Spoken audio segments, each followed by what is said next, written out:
기도 같이 하겠습니다. 성부와 성자와 성령의 이름으로 아멘. 거룩하신 마리아님, 하느님의 어머니이시며 저희 어머니이시여, 저희에게 당신과 함께 믿고 바라고 사랑하는 법을 가르쳐 주소서.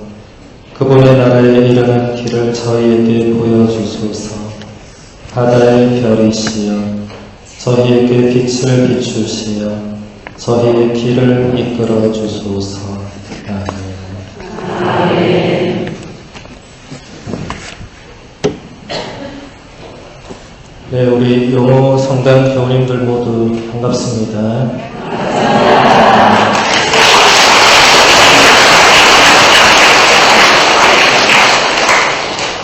다들 살아계셨네요.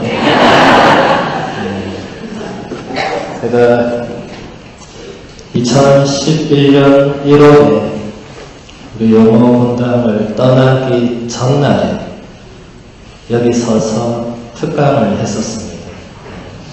성령기도회 특강이었는데 그때는 빈자리가 정말로 많았어요. 사실 성령기도회 식구들하고 그냥 몇 분 이렇게 앉아서 이제 강의 이렇게 했는데 오늘 보니까 여기도 빈자리가 별로 없는 것 같아요. 그동안 변한 것은 8년의 세월이 흐르고 가고 제가 살이 많이 찌는 것 같고 2가지 정도 같습니다. 오늘 만나는 분들마다 왜 이렇게 살쪘냐고 자꾸 물어보셔서 공부를 너무 열심히 해서 살이 쪘다고 대답을 했는데, 아무튼 우리 용호분당은 저에게는 두 번째 본당이었죠. 제가 사제로서 두 번째 본당이니까 제2의 친정 같은 그런 느낌을 항상 가지고 있습니다. 여기 광안대교를 타고 이렇게 동명오거리 쪽으로 오면 친정에 오는 그런 느낌이 들어요. 네. 친정 어머니들이 잘 계시나 이런 생각이 들고, 네. 오늘 제가 여러분들에게 나누고자 하는 주제는 희망으로 구원된 우리라는 주제입니다. 우리 손주교님께서 올해를 희망의 해로 이렇게 선포하셨죠. 다 보셨죠? 대림 제1주일에 올해를 희망의 해로 지내는 이유에 대해서 이렇게. 그래서 저도 거기에 발맞추어서 희망에 대해서 진짜 한번 생각을 해보자. 그리고 정말 이 한 해를 우리가 어떻게 그 희망을 품고 희망을 안고 살아갈 것인가 생각해보자. 그래서 이제 이 주제를 정했고, 사실 이 제목은 제가 지은 제목이 아니라 베네딕토 16세 교황님께서 2007년도 11월 30일에 전 세계에 이제 반포한 회칙이 있습니다. 회칙. 그 회칙의 제목이 희망으로 구원된 우리입니다. 네. 11년 전이죠. 그래서 아마 여러분 다 잊어버리셨을 것 같아서 제가 그 책을 다시 열심히 읽고 공부를 했습니다. 베네딕토 교황님이 희망에 대해서 어떤 이야기를 하셨는가.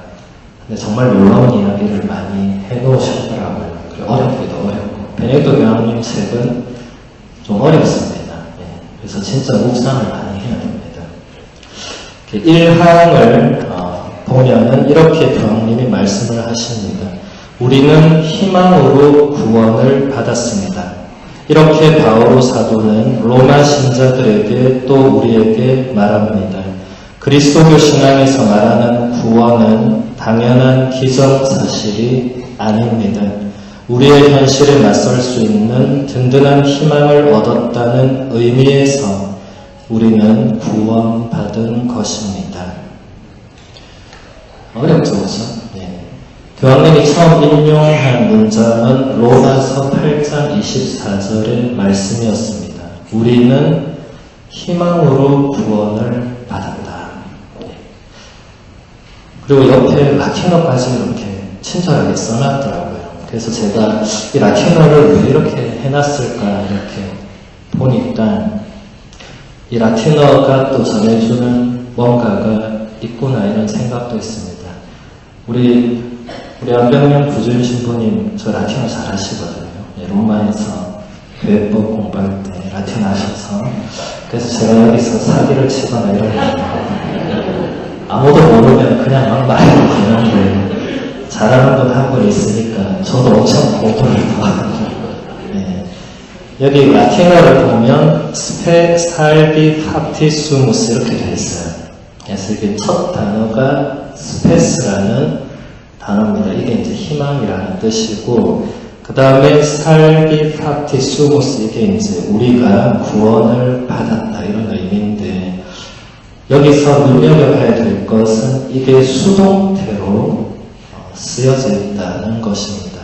우리말에는 능동태, 수동태 이런 게 없죠. 근데 이 서양 문법에는 그 굉장히 중요합니다. 능동태냐, 수동태냐. 그러니까 능동태는 내가 주체가 되어서 뭔가를 하는 것을 능동태라고 합니다. 수동태는 나는 객체가 되어서 누가 나한테 뭔가를 해서 우리말로 표현하면 나는 거기에 이끌려가는 그 사람이 나를 데리고 가면 이렇게 이런 식으로 되는 거죠. 그러니까 여기서 이 구원을 받았다 이게 이제 정확한 번역은 사실은 안 되고 이 우리가 구원이 되었다 이 수동태로 그러니까 여러분 여기서 중요한 것은 우리는 우리 스스로를 구원할 수가 없다. 우리는 능동태로 우리가 우리 자신을 구원할 수는 없다. 누군가가 우리를 구원해 줘야만 하는 존재가 우리 인간입니다. 바울 사도가 그것을 말하는 것이죠. 그런데 우리가 이 구원의 주체는 당연히 하느님이겠죠. 하느님의 아들님이겠죠.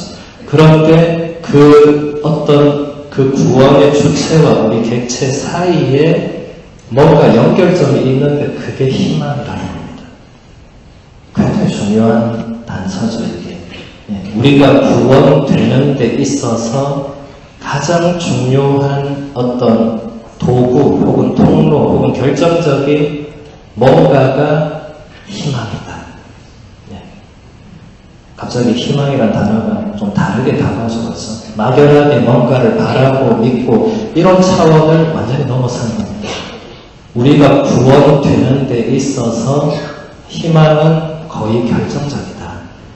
저는 이 첫 문장을 묵상할 때 그렇게 되더라고요. 이게 사도 바오로가 그렇게 바라봤다는 거죠. 우리가 어떻게 희망으로 구원이 되는가.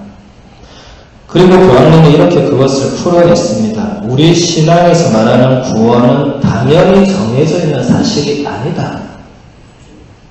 우리는 모두가 구원받는다고 생각할 수 있지만 이거 정해진 것은 아니고 희망으로 그것을 우리가 얻어내는 앞으로 모든 것이 그렇게 풀어나갑니다.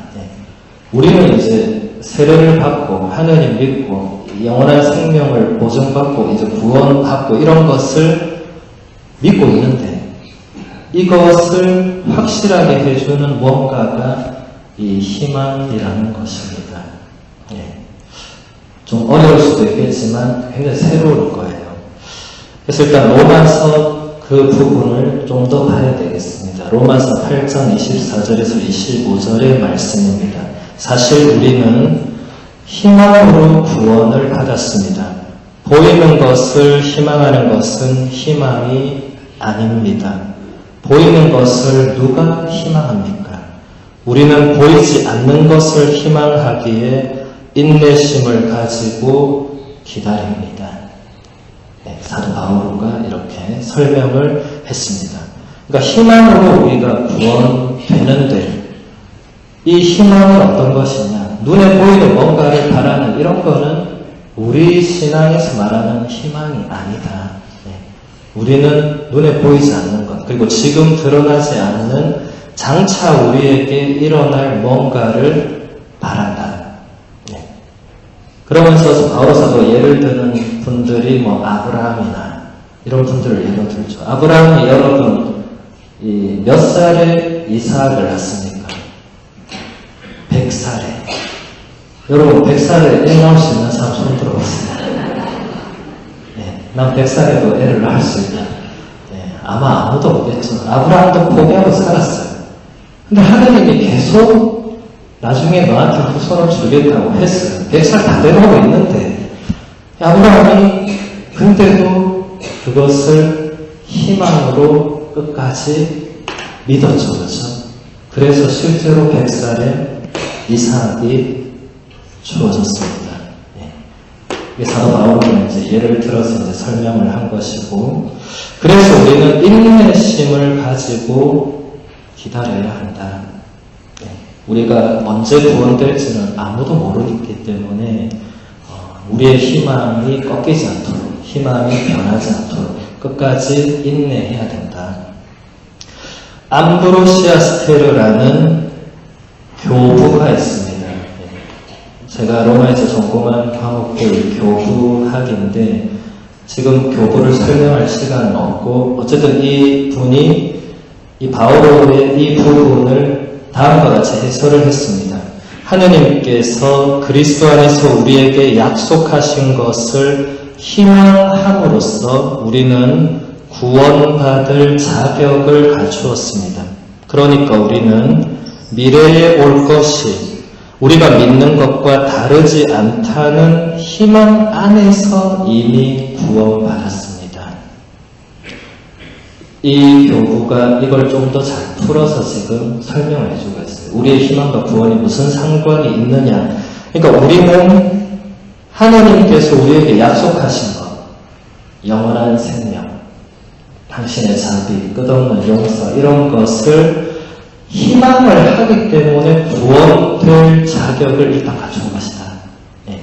그러니까 세례는 받았는데 그런 것에 대해서 전혀 희망하지 않는 사람은 구원될지 안 될지 모르죠. 예. 물론 우리도 모릅니다만 우리는 희망하니까 구원될 자격은 일단 갖추었다. 예. 그리고 그 다음에 보면 조금 더 나가서 우리는 미래에 우리가 그렇게 받게 될 것, 우리가 누리게 될 것을 우리가 믿고 있다는 그 희망 안에서 어떻게 보면 이미 구원받은 거다. 네. 왜냐하면 그대로 될 것이기 때문에. 아까 아브라함이 100살에 결국 아들을 하나님께서 주신 것처럼 우리도 그렇게 희망을 계속 가지고 있으면 결국 그렇게 될 것이다. 그런 측면에서는 이미 구원되었다라고도 말할 수 있다. 라는 것입니다. 조금 감이 오십니까? 아직 좀 어렵긴 어려울 건데. 자, 이제, 베네딕토 교황님의 책으로 다시 돌아와서 5항을 한번 읽어드리겠습니다. 나지안주의 그레고리오 성인은 동방 박사들이 별을 보고 와서 새 임금이신 그리스도를 경배하였을 때 점성술이 종말을 보했다고 말했습니다. 이제 별들은 그리스도께서 정하신 궤도에 따라 움직이게 되었기 때문입니다. 이 세상의 정령들이나 물질의 법칙이 세상과 인류를 지배하는 것이 아니라 인격적인 하느님께서 별들을 곧 우주를 지배하십니다. 물질의 법칙이나 진화의 법칙이 아니라 이성과 의지와 사랑, 곧 인격이 궁극적인 결정을 하는 것입니다. 이제 우리는 우주나 우주 법칙의 노예가 아닙니다. 우리는 자유인입니다. 생명은 단순한 법칙들과 물질적 우연성의 산물이 아닙니다. 모든 것 안에 또한 모든 것 외에는 인격적인 의지가 있으며 그리스도 안에서 사랑으로 나타나신 성령께서 계십니다. 여러분, 이 베네딕토 교황님의 이 5항은 굉장히 엄청난 이야기입니다. 이 짧은 5항으로 교황님은 모든 과학자들의 주장을 단번에 반박하고 넘어서고 있습니다. 예. 이 엄청난 이야기예요. 이 정도로 넘어설 수 있는 능력을 가진 사람은 전 세계에 거의 없다고 저는 생각합니다.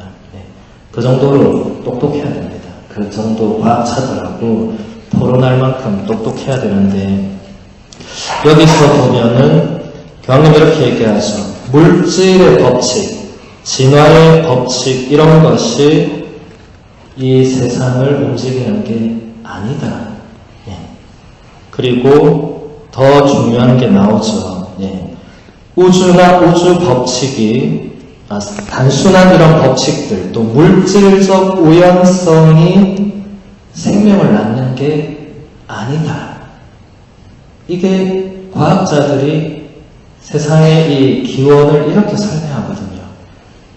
우연히 물질들이 어떤 빅뱅이다, 큰 폭발을 했든지 아니면 정말 작은 그 소 입자로부터 해서 조금씩 진화되면서, 근데 그게 왜 그래 됐는지는 모르고 그저 우연히 그렇게 돼서 이제 생명도 나타나고 질서가 생기고 법칙이 생기고 이제 이렇게 된다는 거예요.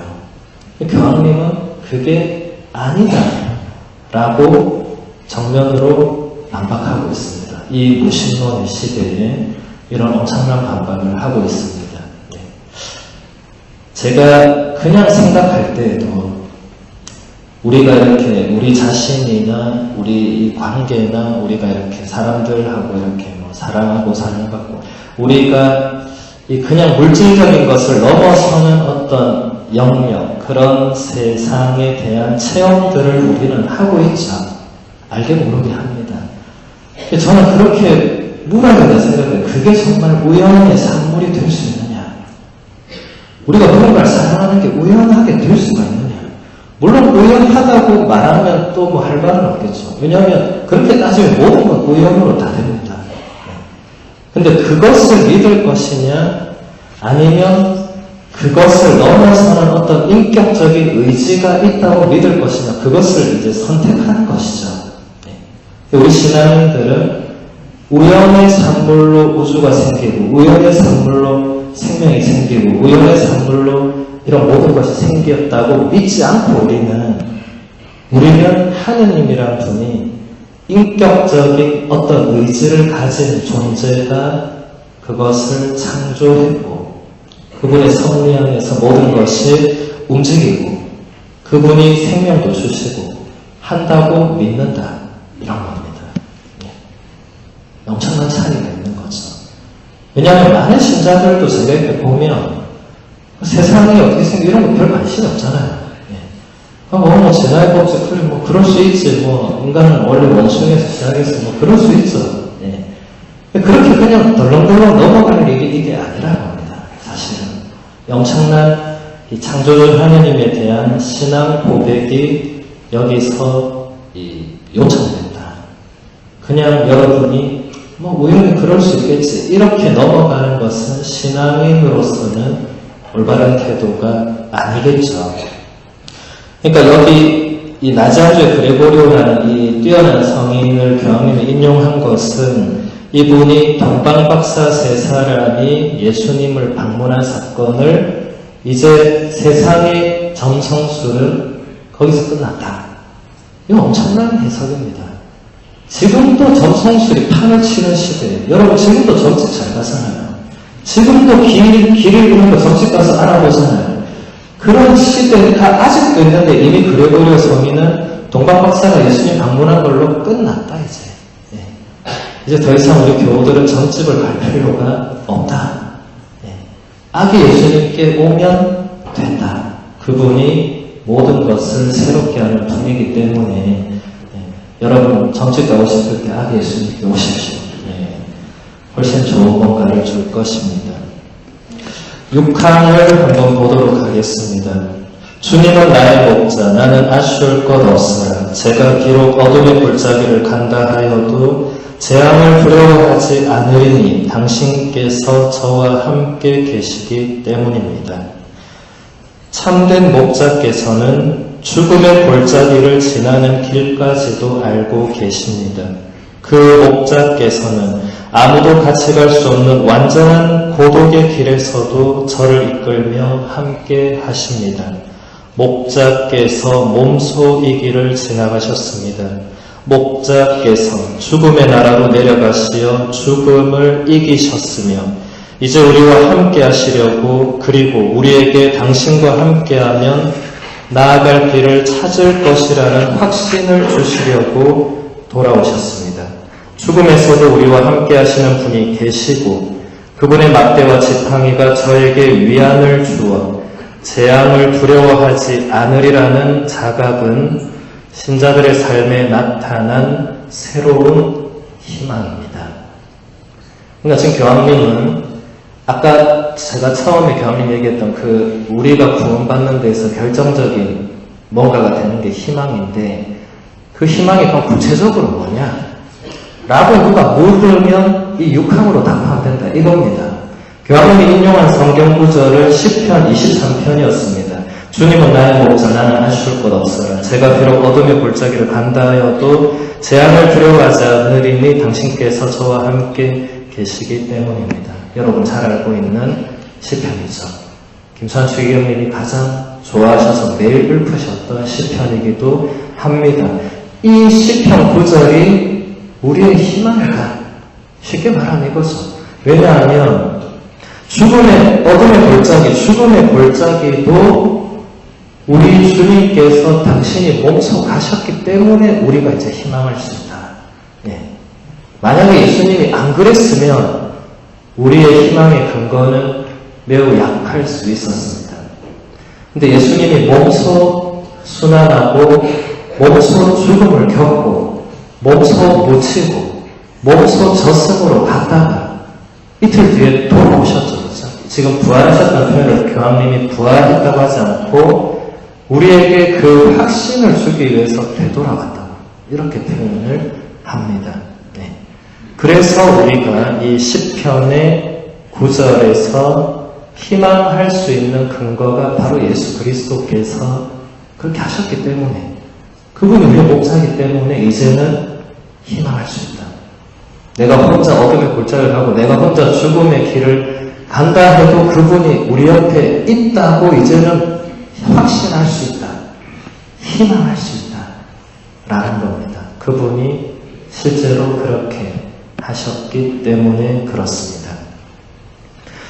그래서 우리 히브리서가 굉장히 희망을 많이 이야기하는 성경 중에 하나인데 히브리서 11장 1절은 이렇게 말합니다. 믿음은 우리가 바라는 것들의 보증이며 보이지 않는 실체들의 확증입니다.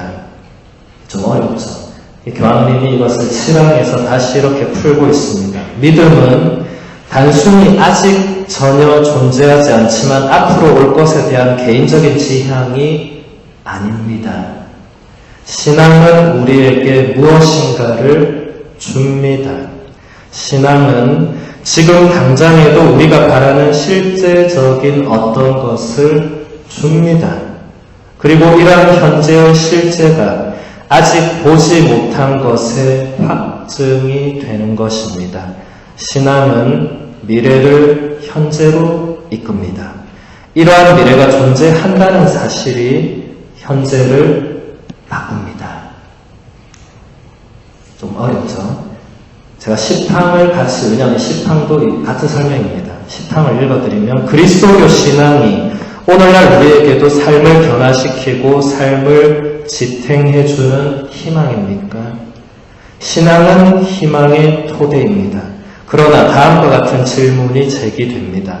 과연 우리가 진정으로 영원히 사는 것을 바랍니까? 사람들이 바라는 것은 영원한 생명이 아니라 현재의 삶이며 영원한 생명에 대한 신앙은 현재의 삶의 일종의 장애물처럼 여겨집니다. 영원히 사는 것은 은총이라기보다는 저주로 보입니다. 사람들은 당연히 죽음을 최대한 늦추고 싶어 합니다. 그러나 끝없이 영원히 사는 것은 아무리 생각해봐도 지루하고 결국 참을 수 없는 것일 뿐입니다. 교황님이 지금 굉장히 예리하게 지적하고 있는 것 중에 한 가지가 우리가 그렇게 희망할 수 있는 토대가 되는 것은 바로 믿음인데, 신앙인데, 그렇다면 우리의 믿음이 바라는 게 영원한 삶, 하나님과 영원히 사는 것인데 과연 우리가 정말 그걸 바라느냐?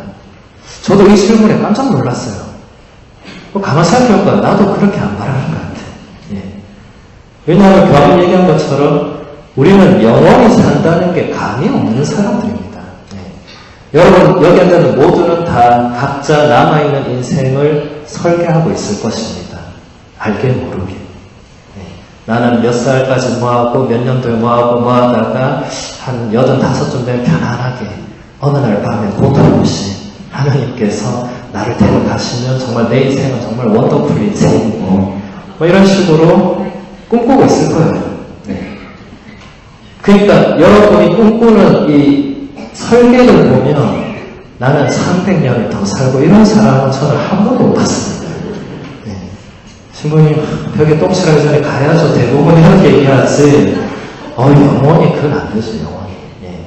교황님이 지금 정확하게 꿰뚫은 거예요. 우리가 바라는 것을 제대로 알아야 되는 겁니다. 예. 여러분, 이 지상에서 영원히 사는 거는 진짜 저주가 될 수 있다. 교황이 좀 얘기했죠. 그건 저주일 수 있다. 여기서 계속 사는 게, 물론 여러분 하루하루를 더 살고 싶은 마음이 있지만, 어떤 분들은 이 지상에서 하루하루가 고통의 연속인 분들도 굉장히 많죠. 예. 이 지상에서는 더 이상 버틸 수 없는 그런 희망이 없는 그런 분들도 많죠. 이 지상에서의 삶은 우리에게 모든 것을 보장해 주거나 우리의 신앙의 어떤 희망의 그 확증의 실체를 장담해 주는 세계는 아니죠. 결국 우리는 이 다음 세계를 믿을 수밖에 없는데 이게 사실은 어렵습니다. 네. 지금 여기 앉아있는 분 중에 죽었다 살아난 분 혹시 있습니까? 없죠. 그러니까 이제 우리는 알 수 없는 영역이 되는 거죠, 그렇죠? 네. 그러니까 사실 이런 전문적인 분들의 도움을 받을 수밖에 없습니다. 네. 물론 교황님도 아직 안 돌아가셨죠. 지금 열심히 지금 책을 많이 쓰시고 있는데 어쨌든 우리는 이 어떤 우리가 바라는 것과 세상의 이 뭔가 모순적인 것을 발견할 수밖에 없는 겁니다. 신앙인으로 살면 살수록 더 그렇습니다. 그것을 교황님이 11항에서도 이렇게 설명을 하고 있습니다.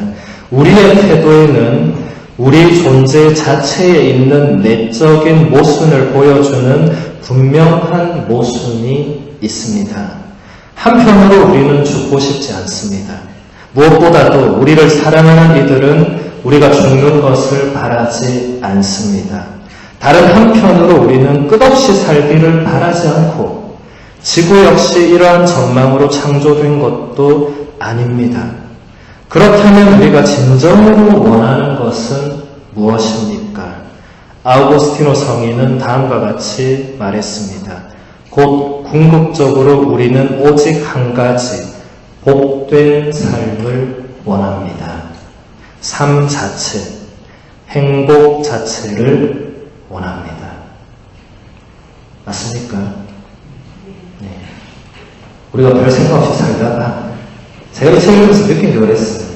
저도 별 생각 없었는데 교황님 말씀 보니까 이게 맞네 이렇게 되더라고요. 저도 별 생각 없었어요. 저도 아직 젊으니까 나 한 50년 더 살아야지 이런 생각하고 있었는데 이거를 보는 순간 이게 완전히 차원이 다른 거구나.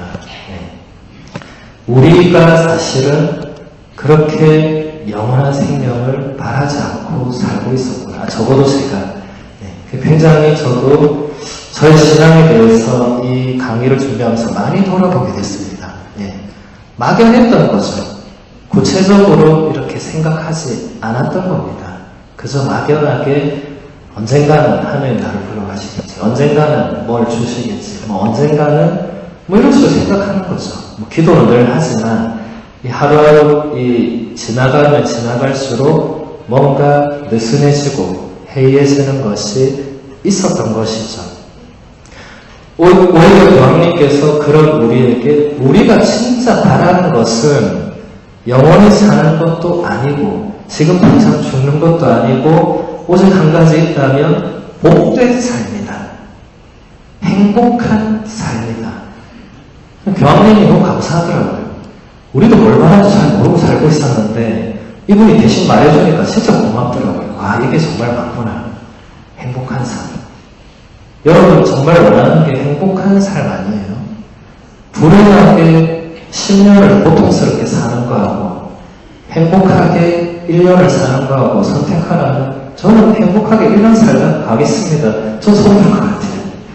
10년을 불행하게 사는 것보다 행복하게 1년 살고 하나님한테 가는 게 좋은 거 아니에요? 물론 지금 그래도 저는 10년 더 살고 싶습니다. 이러면 할 말은 없겠지만 하루하루가 우리가 생각하는 것보다 녹록치 않죠. 그렇죠? 그래서 이제 행복한 삶이란 것은 그렇다면 무엇인가? 사람들은 저마다 다른 행복을 꿈꿉니다. 요즘 사람들은 행복하면 가장 먼저 이런 다음의 단어와 직결시키겠죠. 부자가 되는 것, 돈이 많은 것. 시대가 그렇습니다. 그러니까 돈이 적거나 부자가 아니면 불행하다고 상대적으로 심리적으로 느낄 수 있죠. 그냥 시대가 그렇게 사람들이 모두 다 거기 쫓아가니까 내가 안 쫓아가면 나만 뒤떨어지는 거 같고 그렇게 생각할 수 있죠. 근데 행복이라는 것은 전혀 그런 차원이 아닙니다. 베네토 교황님이 언급한 아우구스티노 성인이 이 4세기 인물이죠. 지금으로부터 1500년 전의 인물인데 그때도 사람들은 행복한 삶에 대해서 논의를 많이 했습니다. 과연 무엇이 정말 복된 삶이냐? 무엇이 진짜 행복한 삶이냐? 자, 여러분 이런 물으면 쉽게 대답할 수 있는 사람은 거의 없습니다. 왜냐하면 우리나라 사람들이 행복 지수가 굉장히 낮거든요. 여러분 우리나라 사람이 물론 2, 3년 전 통계지만 우리나라 사람의 행복 지수가 전 세계 국가 중에 몇 위를 했는지 혹시 아십니까? 한 170개 나라가 있다고 친다면 지금 여러분이 느끼는 행복감으로 한번 생각해보세요. 왜냐하면 여러분 한 사람 한 사람이 우리나라 사람들이니까 몇 등 정도 했을 것 같아요. 170등 중에서 우리나라가 한 몇 등을 했을까? 자, 우리나라가 1등 했을 것 같아요. 손 들어보세요. 우리나라 최고 행복한 나라였어요. 아무도 없네요. 170등 꼴찌 했을 것 같다. 그것도 없네요. 한 5, 60등 했을 것 같다. 5, 60등. 다들 별 생각이 없으시네요. 우리나라는 120등을 했습니다. 120등. 그러니까 전 세계 사람들이 내 삶이, 지금 나의 삶이 행복하다고 느끼는 그 지수로 따졌을 때 우리나라는 120번째 국가에 속해 있습니다. 이거 참 생각해 봐야 될 일이죠. 저는 그때 더 충격받았던 게 우리나라가 120등인데 117등이 그 이라크가 있더라고요. 이라크. 그때 이라크가 어떤 일이 있었냐면 그 IS라고 그 테러 집단이 그때 처음으로 사람들 못자로 갈등했어요. 그 사람들이 막 병원 갈등했어요. 어떻게 사람이 인간에게 저런 짓을 할 수 있나 하는 그 나라가 117등. 우리나라는 아무도 그렇게 안 하는데 120등. 저도 상당히 충격받았습니다. 어떻게 우리나라가 이라크처럼 막 생사람 목을 자르고 그냥 가만히 있는데 폭탄이 터지는 그런 나라 사람이 느끼는 행복감보다 어떻게 우리가 더 떨어진 거? 여러분 우리나라에 폭탄 터지는 거 봤습니까? 저는 영어도 1년 사도 폭탄을 그냥 항상 고요한 이 아름다운 얼굴을 입으면 이 조용한 곳에 이라크는 어느 날 폭탄 터져서 어느 날 옆집이 다 없어지고 이럽니다. 실제로. 제가 독일어 공부를 위해서 독일에서 이제 학교 어학원을 다닐 때 실제 이라크에서 도망쳐온 사람이 그 학생으로 왔어요. 저한테 사진을 보여준데 제가 정말 충격을 받았어요. 그런 게 언론에 안 나오는 거예요. 진짜 눈만 뜨면 옆집이 다 사라진 거예요. 눈만 뜨면 앞집 꼬마가 죽어있고 막 이런 거예요. 생지옥이에요. 근데 생지옥이 117등이에요. 그럼 우리는 뭐예요? 120등이에요. 생지옥 플러스 불행지수가 3개가 더 높은 정의를 못 내리겠더라고요. 네. 아마 지금도 제 생각에는 우리나라가 120등에서 크게 올라가진 않았을 겁니다. 후퇴했을 가능성은 있어도 이건 뭔가 문제가 있죠. 그리고 저도 굉장히 큰 책임을 많이 동감했습니다. 어쨌든 종교 지도자의 한 사람이잖아요. 물론 그께서는 로마에 있었기 때문에 신자는 아무도 없었습니다만 그래도 이건 뭔가 문제가 있다 이렇게 생각을 했는데 아우구스티노 성인이 행복한 삶이라는 책을 우리에게 남겨줬습니다. 번역도 되어 있어요. 분도 출판사에서 나와 있습니다. 거기서 이 두 번째 장의 이 11절 조금 긴데 한번 제가 읽어드릴 테니까 여러분들이 한번 생각해 보시면 좋겠어요. 트리게티우스에게 내가 한 말입니다. 뭔가를 두려워하는 사람이 너에게는 행복한 사람으로 보이느냐? 그렇게 보이지 않습니다. 누구든지 자기가 좋아하는 것을 잃어버릴 수 있다면 그 일로 두려워하지 않겠느냐? 두려워하지 않을 수 없습니다. 그런데 우연히 얻은 것들은 잃어버릴 수 있다. 그렇다면 이것을 사랑하고 소유하는 사람은 결코 행복할 수가 없다. 그러자 어머님이 한마디 하셨습니다. 자기가 설마 모든 것을 잃지는 않겠지 하고 안심하는 사람도 그걸로 다 만족할 수는 없을 것이다. 그러니 항상 무언가 부족하다는 점에서는 불쌍한 사람이기도 하다.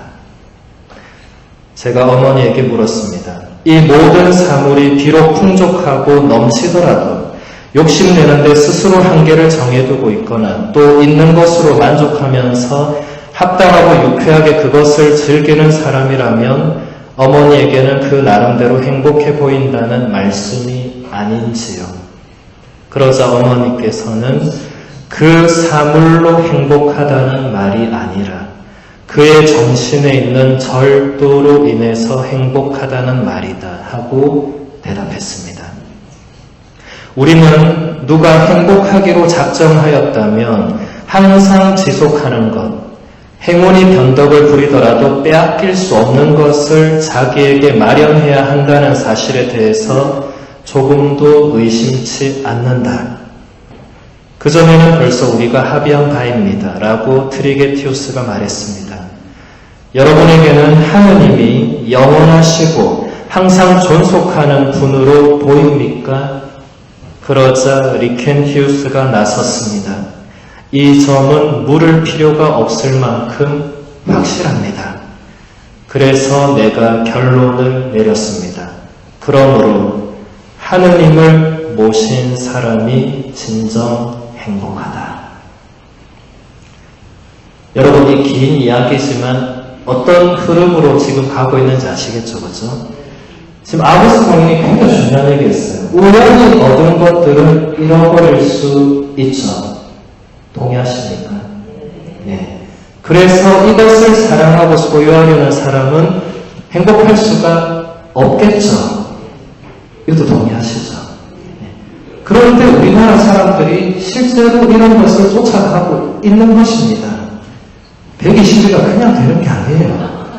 네. 1등은 못할지라도 한 20등 안에 들어야 되는데 지금 우리나라 지금 뭐 사는 거나 여러 가지를 볼 때 120등 하는 거는 지금 사람들이 제가 볼 때는 이 우연히 얻은 것들을 끊임없이 쫓아가고 사랑하고 소유하려고 하는 것도 상당히 그 이유 중에 하나일 것이다 라고 생각이 됩니다. 그리고 그 아우구스틴 성인의 어머니께서 하신 말씀도 굉장히 새겨봐야 되겠죠. 우리가 가지고 있는 것들로 그 사물로서 행복하다는 게 아니라 그 사람 내면에 있는 어떤 정신의 그 절도, 그러니까 절제할 줄 알고 뭔가 나눌 줄 알고 베풀 줄도 알고 이런 정신을 가지고 있는 사람이 행복하다. 돈만 많이 가지고 있는 사람이 행복할 수가 없다.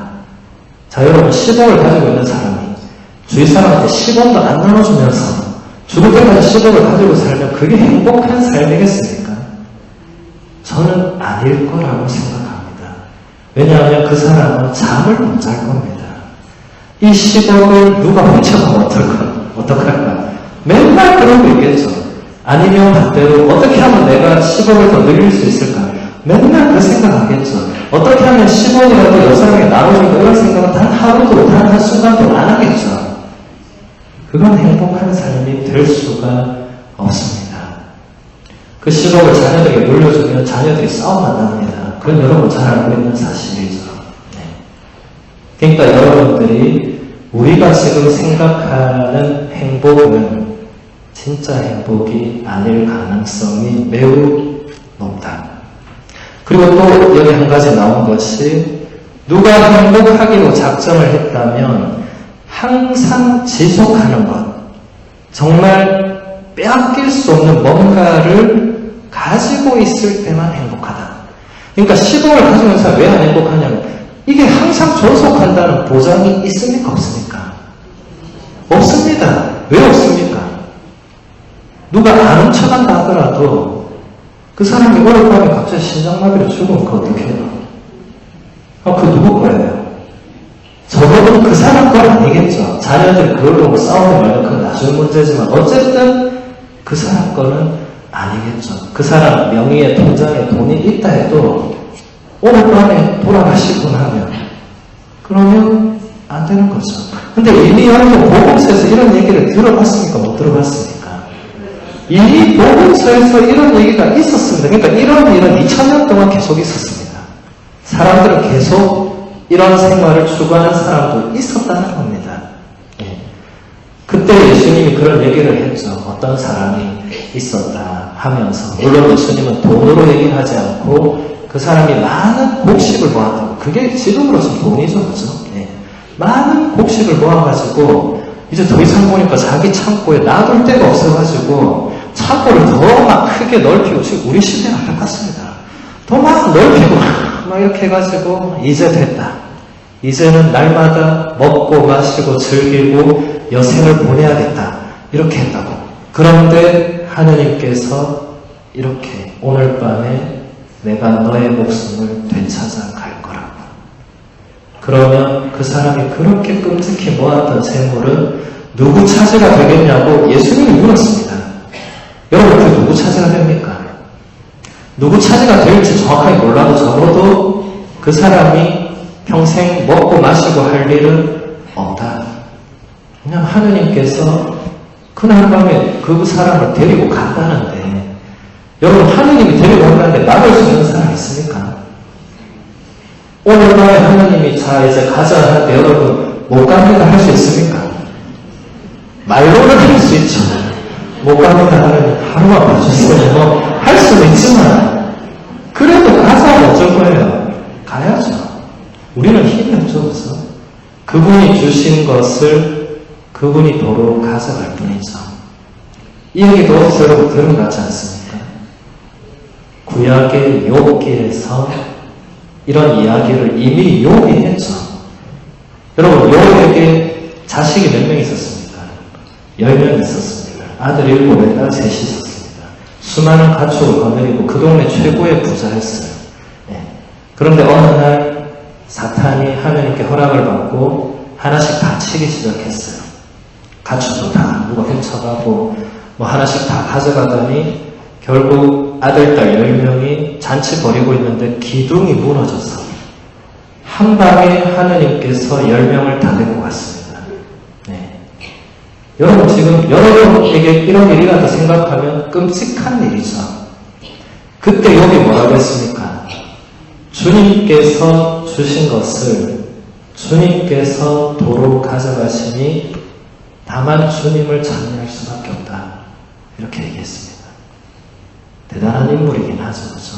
물론 욥도 나중에 하느님을 원망하고 저주하고 하지만 일단 욥은 그런 것에 행복을 두고 있지는 않았던 것 같습니다. 언제든지 가져가시면 가져가십시오 하는 준비는 돼 있었던 것 같아요. 보통 분은 아니죠. 우리가 배울 게 있는 분입니다. 그죠? 그러니까 결론적으로 아우구스틴 성인이 영원하게 존속하는 것을 가진 사람만이 행복하다. 예. 빼앗길 걱정도 없고 사라질 그런 것도 없는 뭔가를 소유한 사람만이 행복하다. 다 동의하느냐 하니까 거기 있는 사람들이 다 동의한다. 근데 그런 존재가 도대체 뭐가 있느냐? 하느님 한 분밖에는 없다. 참 슬프지만 그리고 참 기쁘지만 하느님 한 분밖에는 없습니다. 네. 우리가 아무리 친한 친구가 있다고 칩시다. 네. 그 친구가 어느 날 내 곁을 안 떠난다는 보장은 없습니다. 이건 참 슬픈 일이죠. 네. 그런데 하느님은 우리를 떠난다는 이런 게 없는 분이죠. 네. 우리가 그분을 평소에 안 찾아서 문제지 그분은 항상 우리 곁에 있는 분입니다. 그런 의미에서 아우구스틴 성인이 하느님을 모신 사람만이 행복하다. 네. 이것을 우리가 정말 깨닫고 살아갈 때 우리나라 행복지수가 확 올라가겠죠. 네. 또 그리고 또 여러분들이 신앙인으로 사는 것이 진짜 얼마나 행복한지도 더 많이 느낄 수가 있겠죠. 26항을 한번 보겠습니다. 교황님은 이렇게 말씀하십니다. 인간을 구원하는 것은 과학이 아닙니다. 인간은 사랑으로 구원받습니다. 이는 현세에도 해당됩니다. 살아가면서 커다란 사랑의 체험을 하는 바로 그때가 자기 인생에 새로운 의미를 주는 구원의 순간이 됩니다. 인간에게는 조건 없는 사랑이 필요합니다. 인간에게는 다음과 같이 말할 수 있는 확신이 필요합니다. 죽음도 삶도 천사도 권세도 현재의 것도 미래의 것도 권능도 저 높은 것도 저 깊은 것도 그 밖에 어떠한 피조물도 우리 주 그리스도 예수님에게서 드러난 하느님의 사랑에서 우리를 떼어놓을 수 없습니다. 이러한 절대적인 사랑이 이에 대한 절대적인 확신과 함께 존재할 때 비로소 인간은 개별적으로 어떠한 상황에 있든지 구원받게 됩니다. 베네딕토 교황님 말씀이 아까는 막 어렵기만 했지만 지금 들으니까 굉장히 아름다운 또 시처럼 하죠. 예. 정말 그 깊이 너머로 들어가서 어느 순간 지점을 더 넘어서면 그때부터는 뭔가 연결되는 것 같아요. 그 정도로 못 들어가면 우리가 되게 어렵지만 더 넘어가면 뭔가를 넘어서는 그 무언가를 교황님이 지금 말씀하시는 건데 인간은 사랑으로 구원받는다. 그리고 다음 말씀 너무 아름다운 말씀입니다. 살아가면서 커다란 사랑의 체험을 하는 바로 그때가 자기 인생에 새로운 의미를 주는 구원의 순간이 된다. 그러니까 우리가 구원받는다, 아까 구원된다고 할 때 물론 마지막 날 이제 하느님께 가서 심판받고 나서 용서받고 영원한 이런 것도 있지만 아까 교황님께서 현세에서도 신앙이 우리에게 뭔가를 준다고 했죠. 지금 그 얘기를 하는 겁니다. 우리가 정말로 어떤 사랑에 대한 그 체험을 할 때 이미 구원의 순간이다. 우리가 정말 전적인 사랑을 받을 때 그게 구원의 보증이다. 우리를 절대적으로 사랑해주는 분이 있다고 우리가 확신할 때 그러면서 교황님이 로마서 8장 38절 39절 바울 사도의 아름다운 고백이죠. 네. 죽음도 칼도 현세 위협도 그 어떤 것도 예수님의 사랑에서 우리를 떼어놓을 수 없다. 이런 것이 바로 우리의 구원이 된다. 네. 그러니까 여러분들이 나는 하느님께 끝까지 사랑받고 있다는 이런 확신, 이게 구원의 보증이 된다. 이게 희망이라는 거죠. 네. 이것을 정말 내가 가지고 있는가 하고 물어봐야 되겠죠. 누구에게 묻습니까? 여러분 자신에게 물어야죠. 옆 사람한테 묻지 마세요. 괴롭습니다. 네. 본인한테 물으면 됩니다. 네. 본인한테 물으면 답은 누가 해야 됩니까? 본인이 해야죠. 저는 우리 가톨릭 신자들이 이거를 진짜 해야 된다고 생각합니다. 우리 가톨릭 신자들은 남한테 묻고 남한테 답을 구해요. 본인이 묻고 본인이 답하는 걸 잘 안 해요. 그런데 본인만이 할 수 있습니다. 제가 아무리 우리 여기 훌륭한 부준 신부님, 주임 신부님이 아무리 여러분에게 하느님은 사랑이십니다. 하느님은 당신을 사랑하십니다. 100번, 1000번 맨날 말해도 내가 스스로 확신하지 않으면 그것은 나에게는 아무 의미가 없는 것이겠죠. 그렇지 않습니까? 여러분은 자신이 확신해야 되겠죠. 바오로 사도는 본인이 확신하니까 그렇게 쓴 겁니다. 죽음도 갈라놓을 수 없다. 하나님은 나를 죽음을 넘어설 만큼 사랑한다고 확신한 겁니다. 우리도 그런 확신을 가져야 구원의 자격을 갖춘다라는 것이겠죠. 그래서 한 가지는 보면은 32항에서 교황님은 이렇게 말씀하십니다. 희망을 배우는 첫 번째 중요한 자리는 기도입니다. 아무도 더 이상 내 말에 귀 기울이지 않을 때에도 하나님께서는 여전히 나에게 귀를 기울이십니다. 내가 더 이상 그 누구에게도 말할 수 없고 그 누구도 의지할 수 없을 때에도 하나님께는 언제나 말씀드릴 수 있습니다. 진짜 아름답고 놀라운 기도에 대한 정의입니다. 베네딕토 교황님이 보통 경직이 아닙니다. 이분이 단순히 학자로서 좀 이렇게 얘기하는 게 아니에요. 본인이 이런 체험을 안 했으면 이런 글을 쓸 수 없습니다. 본인이 체험한 거예요. 그 누구에게도 말할 수 없는 진짜 그 깊은 어둠과 심연 속에서도 그분이 하나님과 대화를 나누었다는 소리겠죠. 네. 여러분 성인 성녀전 다 읽어보세요. 성인 성녀들이 맨날 기분 좋아서 한임하고 막 이렇게 아닙니다. 대부분 영혼의 깊은 어둠감을 겪습니다. 여러분 마르데레사 수녀님 이제 성녀 마르데레사의 나의 빛이 되어라라는 책이 있어요. 그 책이 세상에 나왔을 때 세상 사람들이 깜짝 놀랐습니다. 마르데레사 성녀가 항상 웃고 그 가난한 사람들 아픈 사람 보살피고 막 그러시길래 저분은 언제나 하나님과 일치되어 있고 다른 생각했어요. 근데 그분의 그 내면의 고백이 적힌 그 책에 보니까 마더데레사 성녀도 몇십 년을 영혼의 어두운 밤의 상태로 보냈던 겁니다. 아무리 하나님을 불러도 그분이 응답을 안 해줬다고 거기 적어놨어요. 그런데 어떻게 그렇게 살 수 있었습니까? 그게 바로 희망을 가지고 그럼에도 불구하고 이게 하느님께서 원하는 길이 맞다고 확신하고 희망을 가지고 계속 갔던 거죠. 그래서 성녀가 되는 겁니다. 마더데레사가 만약에 거기서 하느님이 한 10년 동안 응답 안 해주니까 이제 다 때려쳐야지 이러고 때려치웠으면 어떻게 됐겠어요? 성녀는 고사하고 지금 우리는 그분이 있는지도 몰랐을 겁니다.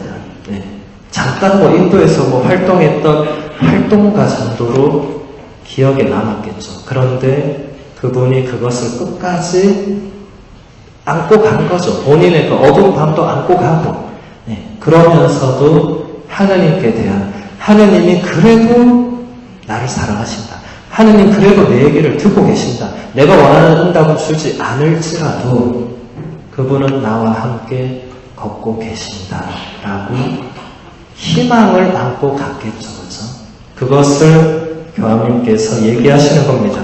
그래서 여러분들이 희망을 배우는 자리가 기도다. 이런 말들도 아무나 쓸 수 있는 말이 아니에요. 여러분 기도하면 할수록 희망을 배우게 된다. 이 말입니다. 물론 여러분 우리 영어본다면 다 기도를 열심히 하는 걸로 제가 잘 알고 있습니다만 기도에 왕도라는 게 있습니까 여러분? 없습니다. 제가 아는 한 기도의 왕도는 없습니다. 매일 꾸준히 그리고 지금보다 더 많이 기도하기 위해서 노력할 수 있을 뿐이지 태어나면서부터 기도를 잘하는 전문가 없습니다. 그렇다고 해서 또 반대로 태어나면서부터 나는 기도와 답을 쌓은 사람도 없습니다. 여러분이 선택할 뿐이죠. 기도와 답을 쌓든지 계속 기도하든지. 그렇죠. 네.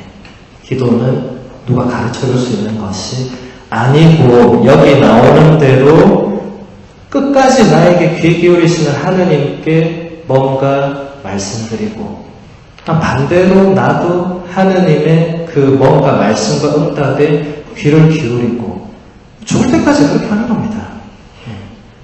어떤 분이 저한테 그래요. 신부님, 저는 단 한 번도 하느님의 음성을 들은 적이 없습니다. 제가 얘기했어요. 나도 한 번도 못 들었습니다. 그럼 누가 그 하느님과 팍 나타나가지고, 그래, 베드로 이제 이거 해라. 이렇게 안 하죠. 그거 기다리다가 죽을 때까지 뭘 하느님은 고생하고, 그거 아닙니다. 여러분, 그런 거 바라고 기도하는 사람은 당장 지향을 바꿔야 됩니다. 하느님은 그렇게 우리에게 말씀을 건네는 분이 아니죠. 하지만 하느님은 끊임없이 우리에게 뭔가 말씀을 건네고 계십니다. 그게 직접적이냐 아니냐는 중요하지 않습니다.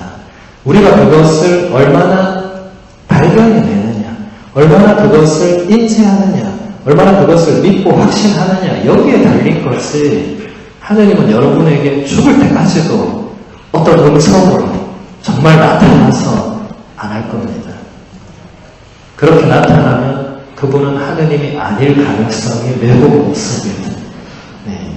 그래서 여러분들이 이 대림 시기를 이제 우리가 보내면서 아기 예수님을 기다리고, 또 우리의 이 앞으로 이런 종말도 우리가 돌아보고, 이 대림 시기가 굉장히 특별한 시간인데, 우리가 정말 이 잠깐 짧은 시간에 이렇게 봤지만, 희망한다는 게 그냥 막연하게 믿고 바라고 이런 게 아니라, 진짜 기도와 사랑, 또 어떤 인격적인 하나님에 대한 확신, 여러 가지가 이렇게 함께 있는 것. 올해 여러분이 희망의 해를 지내면서 우리가 해야 할 일은 이런 것들을 계속 성장시켜 나갈 수 있도록 노력하는 거겠죠. 구체적으로 노력하는 것은 여러분 각자에게 달려 있습니다. 저도 마찬가지고, 저도 이 희망으로 구원된 우리 이 변혁교회의 책을 몇 번 읽으면서 진짜 반성도 많이 하고 또 많이 배웠어요. 이 대가들한테는 배울 게 많습니다. 그렇게 해서 또 성장을 하는 거죠. 그래서 여러분들이 시간이 되면 그 책도 꼭 읽어보시기를 바라고, 또 강의는 여기서 마무리하고, 제가 지난번에 한번 이렇게 와서